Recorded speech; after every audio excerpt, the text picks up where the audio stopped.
বরঞ্চ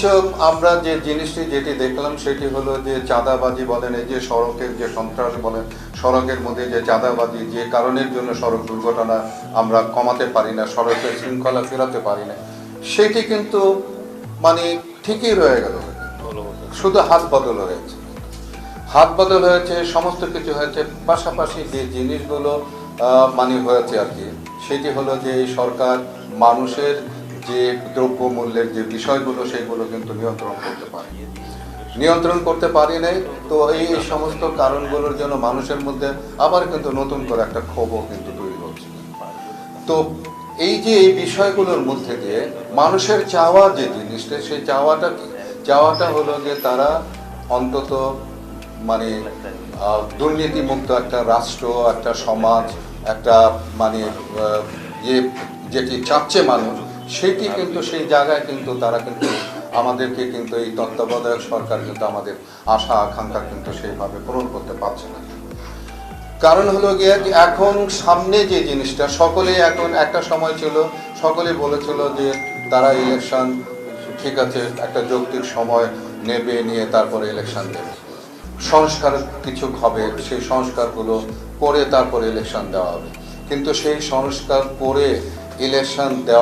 দেবে ঠিকই, কিন্তু আমি তো মনে করি যে যে অবস্থা এই আমাদের তত্ত্বাবধায়ক বলছে আমাদের যে উপদেষ্টারা যারা আছেন আর কি, যারা আমাদের রাষ্ট্রকে এখন পরিচালনা করছে, তারা নিজেদের থেকেই কিন্তু কিছু কিছু কথা যেগুলো বলছে সেগুলোর জন্যই আমার সন্দেহটা আরো বেশি হচ্ছে। তারা যেমন দ্রব্যমূল্যের কথাটি যেটা বলেছেন যে তারা নিয়ন্ত্রণ করতে পারছে না, নতুন সরকার মানে আপনার না আসা পর্যন্ত নাকি দ্রব্যমূল্য তারা ঠিক করতে পারবে না। তো দ্রব্যমূল্য যেখানে ঠিক করতে পারছে না, অন্যান্য বিষয়গুলো আইন শৃঙ্খলা রক্ষাকারী জায়গাগুলো যেখানে ঠিক করতে পারছে না, সেইখানে একটা ইলেকশন যখন দেবে, সেই ইলেকশনটা কিভাবে তারা সঠিকভাবে পরিচালনা করতে পারবে, এটি হলো আমার কাছে সবচেয়ে, যে ইলেকশনের জন্য, যে ভোটের জন্য যে মানুষগুলো রাস্তায় নেমেছে, মানে 2000-এর উপরে মানুষ জীবন দিয়েছে, 2000-এর কয়েক হাজার মানুষ আহত হয়েছে, পঙ্গু হয়েছে, এবং তারা আজও কিন্তু তারা কিন্তু রাস্তায় নামছে তাদের চিকিৎসার জন্য, এই জন্য সেগুলো কিন্তু তারা কিন্তু করছে না। কিন্তু পাশাপাশি আপনি দেখেন যে গাড়ির জন্য যে গাড়ি বিলাসের যে বিষয়টি সেখানে চলে এসেছে, তারা যেভাবে গাড়ি বিলাস করছে, এক একজন নাকি 3টে করে গাড়ি ব্যবহার করছে এবং এক একটা গাড়ির পেছনে 1 লক্ষ টাকা করে খরচ হচ্ছে। তো সেই জায়গায় যেখানে